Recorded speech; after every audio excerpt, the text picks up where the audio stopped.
आज चाहिँ मैले लुगाहरू होइन ड्रेसहरू होइन केही पनि होइन आज चाहिँ मैले सनग्लास लिएर आएको छु तपाईँहरूको लागि। सनग्लास यति साह्रो लिएर आएको छु कि यति साह्रोमा त तपाईँलाई एउटा न एउटा मन पराउनै हुन्छ होला। आज चाहिँ मैले नेपालीमा भोइस ओभर गरेको छु तपाईँहरूको लागि कि म पनि त एउटा नेपाली हो होइन, नेपाली त बोल्नै पऱ्यो होला। त्यसको लागि मैले लिएर आएको छु सनग्लासहरू। यो मजाको एउटा ब्राउन सनग्लास छ, ब्राउन कलरमा छ, मजाको छ, हेर्नुहोस्। यति साह्रोमा त एउटा न एउटा त तपाईँलाई मनपर्छ होला। आजकल केटीहरूले आजकल यति घाम भइरहेछ गरममा, त्यसको लागि त सनग्लास चाहिन्छ जहाँ पनि हामी निक्लिँदाखेरि है। तपाईँहरूको जहाँ पनि घाम लाग्यो भने पनि अब यो आँखामा चाहिँ नलगाउँ होला, जो हामीले हेर्नै नसक्ने टाइपले है। सबैलाई त्यो आइज प्रोटेक्ट कस्तो दामी कस्तो राम्रो हुन्छ यो होइन, चेस्मा लगायो भने चाहिँ। हेर्नु नि मैले स्टाइलको लागि लिएर आएको छु तपाईँहरूको लागि। हेर्नुहोस् यो माथिपट्टि डिजाइन छ टाइगर भएको, यो सायद क्यामेरामा राम्रो देखेको छैन होला, त्यसले गर्दाखेरि टाइगर भएको सेपमा छ यसको चाहिँ। यो बेसी लाग्दैन पनि, बेसी फिट पनि छैन। सबै अब क्या सबैलाई ठिकै हुन्छ, सबै केटी हो यो जो वुमेन जसलाई पनि हो, तर राम्रो हुन्छ। त्यसको बेसी फिट पनि हुँदैन, बेसी लुज पनि हुँदैन होइन यसको लागि। यो चाहिँ क्याट टाइपमा छ, क्याट आई त्यसको टाइपमा चाहिँ। हेर्नुहोस् तपाईँहरूको लागि राम्रो सबै। अब त्यो मैले हेरेर छानेर मैले लिएर आएको छु, जो कि यो चाहिँ हेर्नुहोस् न पातुलोमा छ, जो कानमा पनि अब के हो नलाग्ने टाइपको त्यस्तो टाइपको छ हो। बेसी लगाएको जस्तो फिल पनि हुँदैन। आजकल यही त चल्दैछ, आई टाइपमा क्याट। आजकल सबैजनालाई यही त चाहिरहेछ होइन।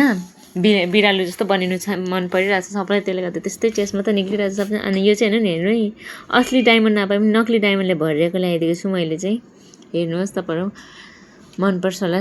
पुरा मल्टी कलर डायमन्ड छ। अब कसले चाहिँ दिन्छ हामीलाई है डायमन्ड? आफ्नो अब आफूले कमाइबस्छ भने त यति साह्रो पनि पाउँदैन डायमन्ड। अब त्यही लागि मैले चाहिँ अब सस्तो र टिकाउ खोजेर डायमन्ड ल्याइदिइरहेको छु तपाईँहरूको लागि।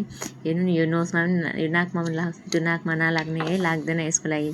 तपाईँहरूलाई सायद हेर्नुमा अलिकति यो देख्नुमा अलिकति कलर यस्तो हुँदै होला तपाईँहरूको लागि होइन, देख्दैछ होला कलर, त्यसले गर्दा राम्ररी देखेको छैन होला। सरी, मेरो चाहिँ यता पछाडिबाट पुरा नानीहरू बदमास हुँदैछ, त्यसले गर्दाखेरि पुरा आवाज आइरहेछ।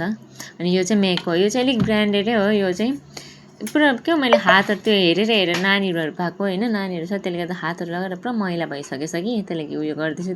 यो चाहिँ मेक है, यो चाहिँ मेक भ्यालेन्टाइनको हो। हेर्नुहोस् यो कति राम्रो छ। यो चाहिँ फेरि यो चाहिँ चेस्टमा बडीमा सबै यो क्या अब राम्रो छ हौ। यो महँगो एक्सपेन्सिभ छ यो चाहिँ सबै चेस्टमाबाट। अन्त यो चाहिँ अलग अब के, यो चाहिँ मैले अनलाइन चाहिँ किनेको होइन, यो चाहिँ मैले अफलाइन किनेको। यो चाहिँ साह्रै महँगो छ अलिकति भए पनि। अब ल पनि मैले बिर्सेछु तपाईँहरूको लागि म यसको लागि लिङ्क म खोजेर लगाइदिन्छु। सरी अहिले चाहिँ मेरोमा छैन। अन्त यो हेर्नु नि मजाको छ। अब हेर्नुमा पनि फिनिसिङहरू क्या, फिनिसिङमा पनि यो राम्रो छ हौ, त्यति साह्रो नराम्रो पनि छैन हौ।